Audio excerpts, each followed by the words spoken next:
Yan, ang aking anak naghuhugas ng plato. Yan.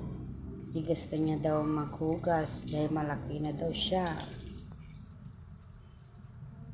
Yan, marunong na maghugas.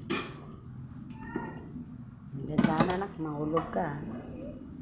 Dandahan, mahulog ka.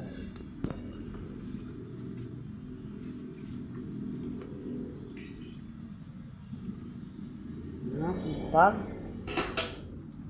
O, diba? Kailangan yung hindi na madulas, anak, ha?